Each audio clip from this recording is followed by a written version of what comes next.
हमारे गर्दन सीधी, आपको कोमलता से बंद करेंगे, यहाँ पर खोलेंगे और चेहरे पर सिर्फ लेके से विस्तार। लंबी गहरी सांस लेंगे, छोड़ेंगे, है ना। लंबी गहरी सांस लेते हुए पवित्र ओम का उच्चारण करेंगे।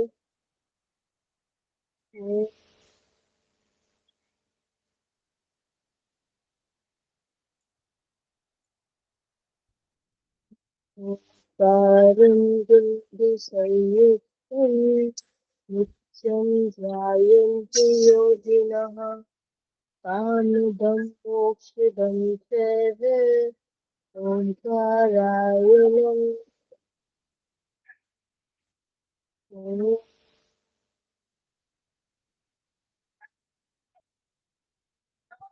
दोनों हथेलियों को आपस में घिसेंगे, आंखों पर रखेंगे, शरीर को मसाज करेंगे और इस दृढ़ संकल्प के साथ कि इस बार हमारा जेआरएफ निकल जाएगा, तो मैं जैसे कि आंखों को खोलेंगे। Thank you. हरिओम सभी को।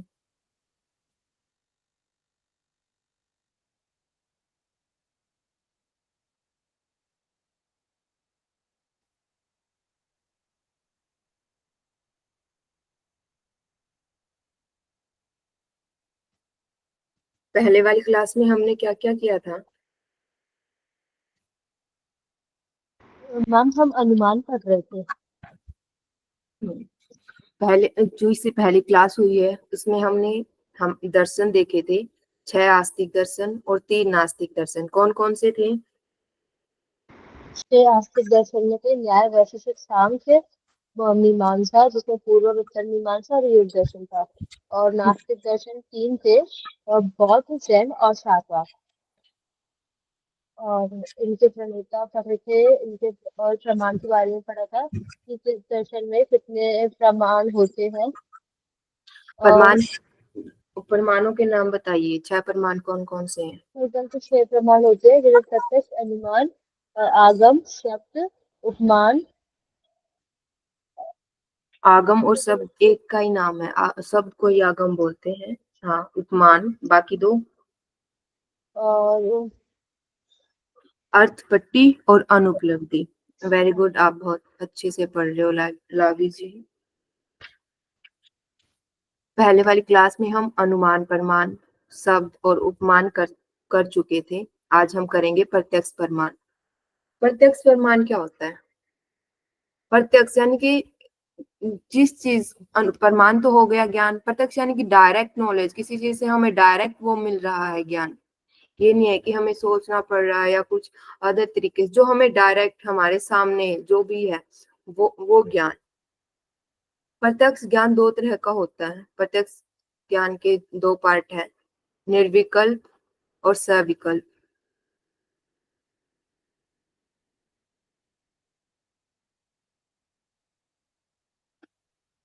कौन कौन से हैं प्रत्यक्ष के 2 पार्ट? निर्विकल्प और सविकल्प। निर्विकल्प क्या होता है? इसमें ये होता है कि हमें किसी चीज का ज्ञान तो होता है, कोई वस्तु है उसका ज्ञान हो रहा है हमें, लेकिन उसका ज्ञान कैसा है, स्पष्ट नहीं है। यानी कि उसका थोड़ा थोड़ा ज्ञान है, हमें पूरी तरह से स्पष्ट ज्ञान नहीं है। वो होता है निर्विकल्प ज्ञान। सविकल्प में क्या होता है? किसी चीज का स्पष्ट ज्ञान। जैसे निर्विकल्प में क्या हो गया, मान लो अंधेरा सा है, तो कोई सामने से आ रहा है। अब मुझे सिर्फ इतना पता है कि कोई आ रहा है, मुझे नहीं पता वो कौन है। वो ज्ञान हो गया निर्विकल्प। यानी कि मुझे इतना ज्ञान है कि कोई आ रहा है, लेकिन ये ज्ञान नहीं है कि कौन आ रहा है। पुरुष पुरुष आ रहा है, महिला आ रही है, कौन आ रहा है। ये हो गया निर्विकल्प ज्ञान। सविकल्प, जब उस ज्ञान में क्या होता है, स्पष्टता मिल जाती है। यानी कि उस ज्ञान में क्या होता है, एकदम स्पष्ट ज्ञान हो जाता है हमें उस चीज का। जैसे ही वो जितना पास आया तो हाँ, मुझे पता चल गया कि हाँ ये मैन है या वो मैन है, उनमें कौन है। ठीक है, वो ज्ञान हो गया सविकल्प ज्ञान। अब सविकल्प ज्ञान भी तो 2 तरह का होता है, एक होता है लौकिक और एक होता है अलौकिक। लौकिक ज्ञान क्या होता है? जो हमें अपनी ज्ञान इंद्रियों से और जो से प्राप्त होता है, ठीक है, वो हो गया लौकिक ज्ञान। यानी कि जो भी ज्ञान हम अपनी इंद्रियों से ग्रहण कर सकते हैं, जैसे किसी को देखकर, कोई सामने है उसका ज्ञान हो गया हमें, कोई आवाज सुनकर, किसी वो नाक के द्वारा गंध को ग्रहण करके, या फिर जीभ के द्वारा हमें ये पता चलेगा कि वो कैसी है, मीठी है, कड़वी है, कैसी है, स्पर्श के द्वारा। और सिक्स्थ है, इसमें कौन सी सिक्स्थ ज्ञानेंद्रिय है, मन के द्वारा, वो हो गया लौकिक ज्ञान। अलौकिक ज्ञान क्या होता है, जिसमें हमें हमारी इंद्रियों से ज्ञान नहीं मिलता, यानी कि बिना इंद्रियों के स्पर्श में आए किसी चीज का जब हमें ज्ञान हो जाता है, वो होता है अलौकिक ज्ञान। ठीक है, अलौकिक के भी तीन पार्ट है, सामान्य लक्षण, ज्ञान लक्षण और योगज। सामान्य में नॉर्मल ये होता है किसी चीज का हमें सामान्य सा ज्ञान हो जाता है, यानी कि हम उसको डिफ्रेंशिएट कर पाते हैं कि ये चीज ऐसी है। जैसे हमें पता है कि मोबाइल कैसा दिखता है, लैपटॉप कैसा दिखता है, ये उसका सामान्य लक्षण होगा। ज्ञान लक्षण में क्या होता है, उसी उस चीज का विशेष ज्ञान, यानी कि उसका डीप में ज्ञान। ठीक है, वो हो गया ज्ञान लक्षण। योग इसमें क्या होता है, एक तरह से जिस तरह से योगियों को योग साधना के बाद जो ज्ञान प्राप्त होता है, किसी भी जैसे बहुत दूर की वस्तुओं को भी वो आत्मज्ञान वो देख सकते हैं योग के द्वारा, जब उनको कोई सिद्धि प्राप्त हो गई है, बहुत छोटी से छोटी चीज को भी वो देख सकते हैं, वो हो गया योग ज्ञान। ठीक है, किसी को कोई डाउट?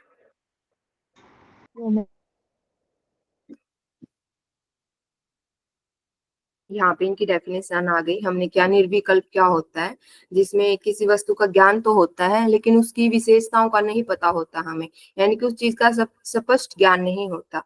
सविकल्प में हमें उस चीज का स्पष्ट ज्ञान हो जाता है कि वस्तु कैसी है, कौन है। ठीक है, लौकिक में क्या होता है, हम अपनी ज्ञानेंद्रियों के द्वारा वस्तु का ज्ञान ग्रहण करते हैं। अलौकिक में क्या होता है कि बिना इंद्रियों के संपर्क में आए किसी चीज का जब हम ज्ञान प्राप्त करते हैं।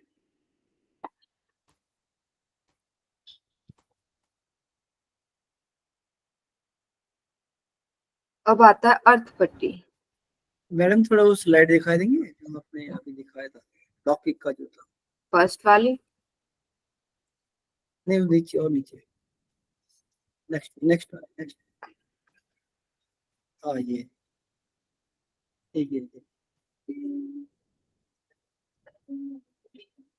ओके, आगे चले। ये देखना चाहता हूँ क्या लिखा है, स्वाद संबंधी में क्या लिखा है।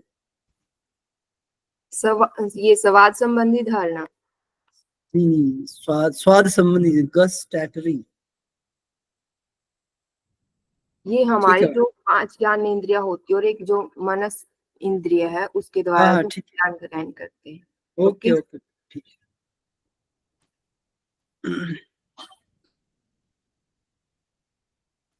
अर्थपट्टी में क्या होता है, उस दिन भी मैंने बताया था। अर्थपट्टी में एक तरह से ये होता है कि हम किसी चीज की कल्पना करते हैं। ठीक है, इसमें जब हम किसी चीज का ज्ञान ग्रहण करते हैं वो अनुभव के आधार, अनुमान के आधार पर, यानी कि हम किसी चीज के लिए अनुमान लगाते हैं, किसी विषय का अनुमान लगाते हैं, या फिर धारणा के माध्यम से, यानी कि जो हमारी धारणा बनी हुई है उसके माध्यम से ज्ञान ग्रहण करते हैं। इसमें आप एक तरह से ये लगा सकते हो कि आप इसमें तुक्का लगाते हो। इसका मोस्टली एक एग्जाम्पल आता है कि देवदत्त मोटा है और देवदत्त दिन में नहीं खाता। उदाहरण क्या आता है कि देवदत्त मोटा है और देवदत्त दिन में नहीं खाता, तो आपने क्या अनुमान लगा लिया, क्या तुक्का लगा लिया, तो ये खाता नहीं है फिर भी मोटा है, लेकिन इसने क्या बोला कि दिन, किसी का माई कौन है, भोजनालय चले जाओ, फिर क्या लिखेंगे? कि उसने क्या बोला कि देवदत्त मोटा है लेकिन उसने बोला कि वो दिन में नहीं खाता, तो हमने क्या अनुमान लगा लिया, या फिर हमने एक तुक्का लगा दिया कि वो रात में खाता होगा, रात में बहुत ज्यादा खाता होगा इसलिए मोटा है। ओके,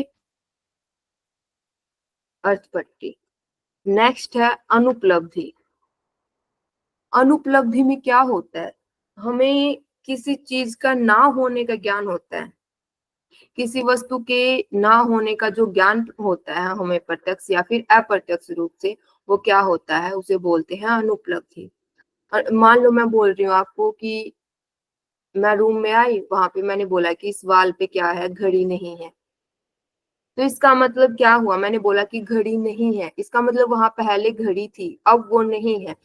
यानी कि उसके ना होने का, अब जो वर्तमान में उसके ना होने का जो ज्ञान होता है वो होता है अनुपलब्धि ज्ञान। ठीक है,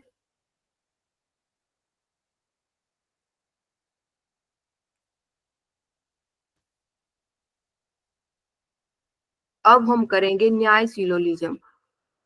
यहाँ पे देखो, अरिस्टोटल जो सिलोलिज्म्स है उसमें क्या होता था, तीन प्रोपोजिशन होती थी ना, तीन स्टेटमेंट होती थी ना, प्रीमाइज, प्रीमाइज और कंक्लूजन। न्याय में क्या होता है, पांच प्रोपोजिशन होती है, यानी कि पांच स्टेटमेंट होती है। एक क्वेश्चन आते हैं इस तरह इसका, न्याय सिलोलिज्म्स का, यानी कि इसको कई बार ये आता है कि इसको अरेंज करो, कई बार ये आता है कि इसको इसके एग्जाम्पल के साथ मिलाओ। ठीक है, इसकी पांच प्रोपोजिशन कौन कौन सी होती है, प्रतिंजना, इसको प्रतिज्ञा भी बोलते हैं।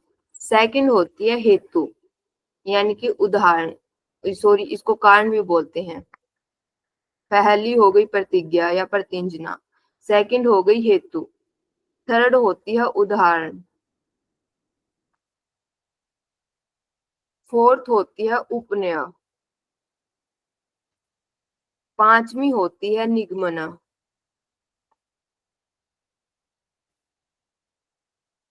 ठीक है, पहली कौन सी है,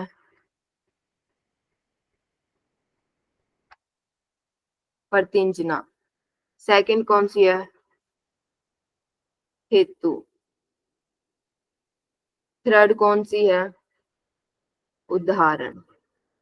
फोर्थ कौन सी है, उपनय। फिफ्थ कौन सी है, निगमन।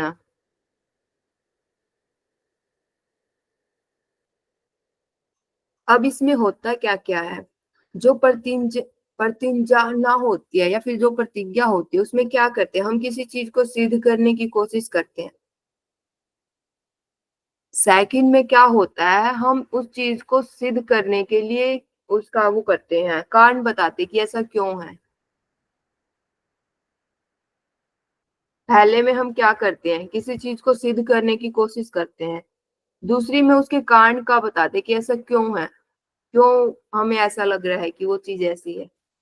थर्ड में क्या करते हैं, उस चीज के से रिलेटेड उदाहरण देते हैं कि मैं ये इसलिए बोल रहा हूँ क्योंकि ऐसी ऐसी चीजें मैंने वहां वहां देखी थी।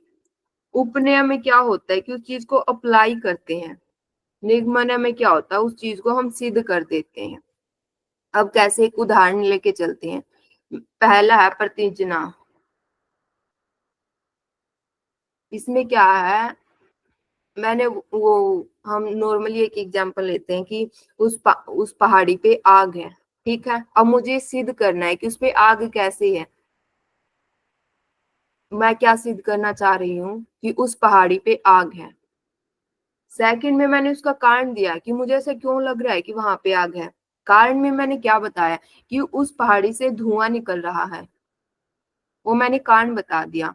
अब कोई पूछेगा कि ये धुएं का और आग का क्या रिलेशन है, तो मैं उसको उदाहरण दे रही हूँ। थर्ड में क्या कर रही हूँ, उदाहरण दे रही हूँ कि जहां जहां पे जैसे धुआं होता है ना, वहां पे ये होता है कि वहां पे आग होती है। उसके उदाहरण हो गए, जैसे रसोई घर का हो गया, जब हम चूल्हा जलाते हैं वहां पे आग होती है और उसमें से धुआं निकलता है। ठीक है, वहां पे मैंने उदाहरण दे दिया रसोई घर का, या फिर भट्ठे का उदाहरण दे दिया। फोर्थ में क्या होता है, उस चीज को अप्लाई करते हैं कि वहां पे पहाड़ी पे धुआं है, वहां पे इसलिए वहां पे क्या है, आग है। फिफ्थ में क्या होता है, मैं निष्कर्ष पर पहुंच जाती हूँ, मैं उस चीज को प्रूफ कर देती हूँ कि इस पहाड़ी पे क्या है, आग है। ठीक है, देखो यहाँ पे इसके उदाहरण दिए हुए। प्रतिज्ञा मैंने क्या बोला, किसी चीज को हम प्रूफ करना चाहते हैं, बोल दिया कि इस पहाड़ी में आग है। सेकंड, हेतु क्या होता है, कारण होता है किसी भी चीज का कारण, उसमें एक वर्ड नॉर्मल मिलेगा बिकॉज। ठीक है, वहां पे क्या है, क्योंकि वहां पे धुआं है इसलिए मुझे लग रहा है कि पहाड़ी पे आग है।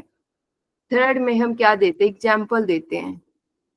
ओवन का एग्जाम्पल दे दिया, रसोई घर का या फिर भट्टी का, इस तरह से कुछ एग्जाम्पल दे दिए। फोर्थ में क्या करते हैं, उस चीज को हम उन चीजों से एक दूसरे के साथ जोड़ कर देखते हैं। तो हमने क्या बोला कि इस पहाड़ी पर धुआं है जो कि आग से जुड़ा हुआ है। फिफ्थ में हम उस चीज को प्रूफ कर देते हैं, इसलिए क्या है, पहाड़ी में आग है। इनको देखो, पहले में तो हम किसी चीज को प्रूफ कर रहे हैं, नॉर्मल स्टेटमेंट मिलेगी। सेकंड में वहां पे पक्का अब क्यों या क्योंकि मिलेगा। थर्ड में वहां पे आपको किसी न किसी चीज का एग्जाम्पल मिलेगा। फिफ्थ में देयरफॉर लगा होगा या फिर इसलिए, क्योंकि हमने उस चीज को प्रूफ कर दिया। फोर्थ में हम उस चीज को अप्लाई करते हैं। यहाँ पे एक चीज और आपसे पूछी जा सकती है कि जो आपकी 3 स्टेटमेंट होती है, मैं आपको वो करवाऊंगी कि वो इनमें से कौन सी ऐसी स्टेटमेंट है जिसमें वो तीनों चीजें इन्वॉल्व होती है। वो कौन सी स्टेटमेंट होगी फोर्थ में। फोर्थ में क्या क्या होता है, हेतु होता है, पक्ष होता है और साध्य होता है। वो सब यानी कि माइनर, मेजर और मिडल टर्म किस में प्रेजेंट होती है, वो फोर्थ वाली स्टेटमेंट में यानी कि उपनय में प्रेजेंट होती है।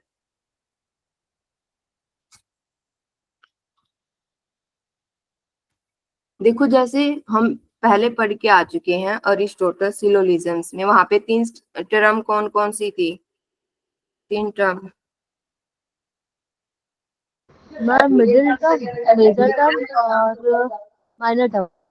मिडल, मेजर और माइनर। उसी तरह से जो न्याय सिलोजिज्म्स हम पढ़ते हैं ना, उसमें भी 3 हैं। उनके तीनों लेकिन उनके नाम अलग अलग है, हेतु, साध्य, पक्ष। हेतु तो हमें पता है कि कोई चीज, हेतु होता है कारण किसी चीज का, यानी कि मैडम ये तीन मीनिंग। क्या क्या हम क्या पढ़ रहे हैं, मैं नहीं समझ, ये क्या है, तीनों क्या है? जिस तरह से अरिस्टोटल सिलोजिज्म से में हम 3 टर्म्स पढ़ के आए हैं, मिडल, क्या? मेजर और माइनर, हम्म, उसी तरह से अब जो हम न्याय सिलोजिज्म पढ़ रहे हैं उसमें भी 3 टर्म्स होती है। ये क्या, ये टर्म्स क्या है मतलब? आपने पहले वाली क्लास की थी ये मुझे याद नहीं है। हाँ, तो बता दीजिए प्लीज, मैंने नहीं देखो की थी, यहाँ तो पे क्या है? हम जो जो आर्ग्यूमेंट में है ना, हमने 3 टर्म्स हम्म, निकाली थी कि मिडल क्या हम्म, होता है, मेजर क्या होता है, माइनर क्या होता है, ये वही हम्म। है। कहें क्या मतलब ये मिडिल, क्या कहना चाहिए? मतलब जैसे हम कहते हैं ना किसी चीज के लिए, जैसे आप प्रीपोजिशन कह रहे हो किसी किसी पर्टिकुलर वर्ड पे, ऐसे कुछ तो इनका मीनिंग होता है। वो क्या है ये, मतलब इनका करेक्टरिस्टिक क्या है? ये कि की करेक्टरिस्टिक्स क्या है, साध्य की क्या है, या पक्ष की क्या है? जो हम जैसे हम वर्ब कह रहे हैं ना, किसी को हम कहते हैं ये वर्ब है भाई, ये पर्टिकुलर सेंटेंस में, हम्म, ऐसे कुछ तो होगा, इनका कुछ तो फीचर होगा हेतु का, क्या है ये, हेतु क्या है? देखो, इनका फीचर हम पहले बहुत अच्छे से डीपली पढ़ के आ चुके हैं और पूरी की पूरी लॉजिकल रीजनिंग में ये चीजें बार बार यूज हुई हैं, लेकिन मैं आपको एक बार शॉर्ट में बता देती हूँ। जो हम आर्ग्यूमेंट करते हैं उसमें हमने 3 स्टेटमेंट पढ़ी थी ना, प्रीमाइज, प्रीमाइज और कंक्लूजन। मिडल का कैरेक्टर क्या था कि जो प्रीमाइज में कॉमन टर्म होती है ना, वो होती है मिडल, और जो कंक्लूजन में एज ए सब्जेक्ट यूज होती है वो होती है माइनर, और जो प्रेडिकेट के रूप में यूज होती है वो होती है मेजर टर्म। ओके, लेकिन कहते क्या है इनको, सवाल वही है ये मेरा। इनको इसी नाम से बोलते हैं। क्या? इन्हें टर्म ही बोलते हैं। हाँ, और क्या बोलेंगे जब इनका नाम ही इन्होंने ये दे दिया है, middle term, major term, minor term. चलिए ठीक है। वहां पे हम आर्ग्यूमेंट में वो जो वर्डिंग है उनको अलग अलग से दर्शाने के लिए इन चीजों का यूज करते हैं। जैसे मिडल का तो करेक्टर क्या हो गया कि जो उसमें कॉमन वर्ड मिलेगा ना प्रीमाइज में, वो हमारी मिडल टर्म्स हो जाएगी। मेजर में जो सब्जेक्ट के रूप में वहां पे लिखा होगा वर्ड, वो हमारा माइनर टर्म्स हो तो जाएगा। ये मतलब इनको हम जैसे कारक कह सकते हैं कि कारक या कारण कह सकते नहीं, हैं? अच्छा, फिर हम क्या इनको कहना चाहिए? टर्म्स ही बोलेंगे। जैसे आपका नाम है, आपका क्या नाम है? नवनीत। हाँ, नवनीत जी, जैसे आपका नाम है कि आपका नाम है, इसका कोई रीजन नहीं है कि आपका नाम है, क्यों नवनीत ही क्यों है, ओ क्यों नहीं है। देखो नहीं तो सबको एक स्पेसिफिक आइडेंटिटी देने के लिए यहाँ पे नाम दिया गया है, वैसे ही आर्ग्यूमेंट में वर्डों को आइडेंटिफाई देने के लिए ये टर्म्स का यूज किया गया है। तो ये नाम थोड़ी है मैडम, हेतु नाम है क्या? उन चीजों का तो ये नाम ही है, किस चीज को बोलते हैं उसी चीज का तो ये नाम ही तो है। यानी कि जो चलिए 2 टाइम्स यूज हुई होंगी तो उसको हम क्या बोलेंगे, तो ये उसका नाम ही है कि हम उस चीज को मिडल टर्म्स बोलेंगे। ठीक ठीक है, थैंक यू। ओके। तो उसी तरह से जो हेतु होता है, हेतु का कारण होता है, कारण किसी न किसी चीज के होने के लिए एक मिडल टर्म्स होती है, हेतु होती है मिडल टर्म्स, साध्य होती है मेजर टर्म्स। इनके नाम याद रखने, आप किसी भी ट्रिक से इनको याद रख सकते हो कि साध्य को मेजर टर्म भी बोलते हैं, हेतु को मिडल टर्म्स भी बोलते हैं। देन होती है पक्ष, पक्ष को बोलते हैं माइनर टर्म्स। अब आप इसको ऐसे याद रख सकते हो कि जैसे हेतु तो हमें पता है कि मिडल टर्म्स हो गई, हेतु क्या होता है, कारण होता है किसी न किसी चीज का। और एक तरह से हम ये ले सकते हैं कि दो लोगों के बीच में झगड़ा होने का एक कारण है, क्या कारण है कि उनके बीच में कोई तीसरा आ गया, ठीक है, तो वो हो गया हेतु। पक्ष में ये लगा माइनर टर्म, माइनर यहाँ पे छोटी चीज को डिनोट कर रहा है। तो पक्ष हम नॉर्मली जब भी जैसे दो हमारे जैसे छोटे बहन भाइयों में झगड़ा होता है तो हम किसका पक्ष लेते हैं, सबसे छोटे का पक्ष लेते हैं, ठीक है। और बच गया साध्य, उसको बोलते हैं मेजर टर्म।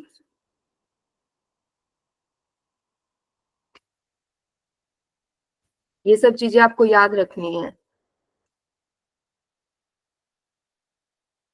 ओके,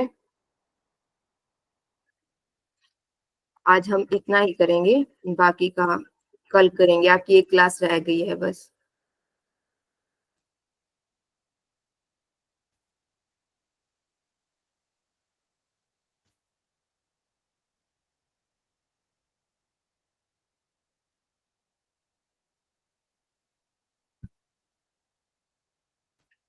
एक चीज और देख लीजिए जो आपको कल का यूज आएगी। जैसे कोई भी आपको स्टेटमेंट दी गई होगी, उसमें अब आपको देखना है कि यहाँ पे मिडल टर्म्स कौन सी है, मेजर कौन सी और माइनर कौन सी है। यहाँ पे जो आपकी स्टार्टिंग में जो वो होगा, सब्जेक्ट होगा, वो होगी आपकी माइनर टर्म।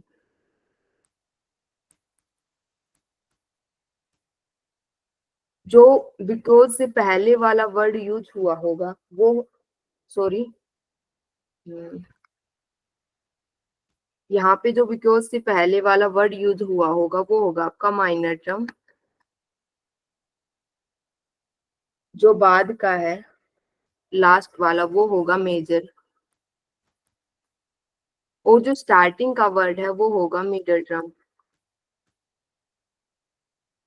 मैम रिपीट कर दीजिए।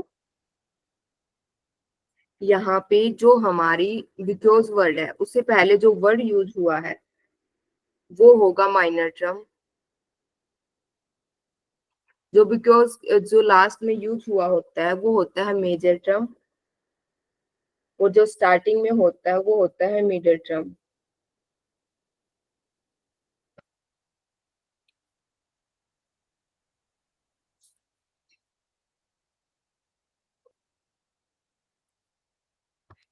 एक मिनट, मुझे इसमें डाउट है, मैं एक बार चेक करती हूँ,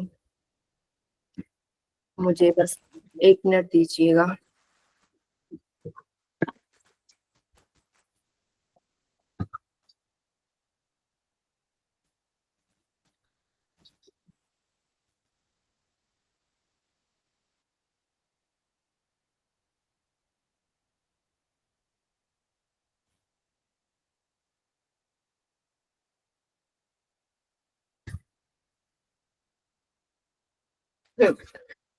तो यहाँ पे मैं पहले ही से ही बता रही थी आपको,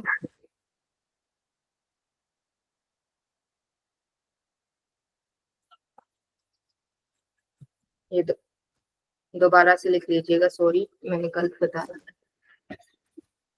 यहाँ पे जो फर्स्ट वर्ड होता है वो होता है माइनर। जो बिकॉज से पहले वर्ड यूज होता है वो होता है मेजर। और जो लास्ट में वर्ड यूज होता है वो होता है मिडल टर्म।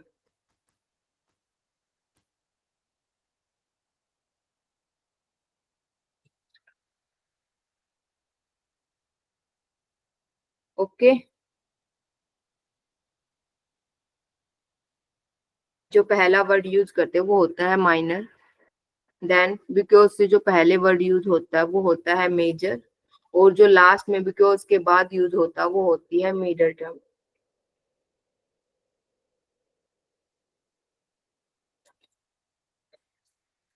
किसी को कोई डाउट? नहीं मैम। तो आज हम इतना ही करेंगे।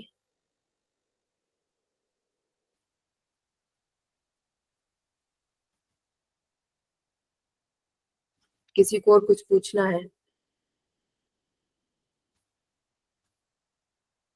नहीं मैम, कुछ नहीं। ओके, मैम कल पॉलिसी का भी रिवीजन करा देंगे क्या? हाँ, हमारी एक क्लास बचती है, कल वो क्लास खत्म करके फिर नेक्स्ट क्लास में आपके जो भी डाउट है उसको क्लियर करेंगे। ओके।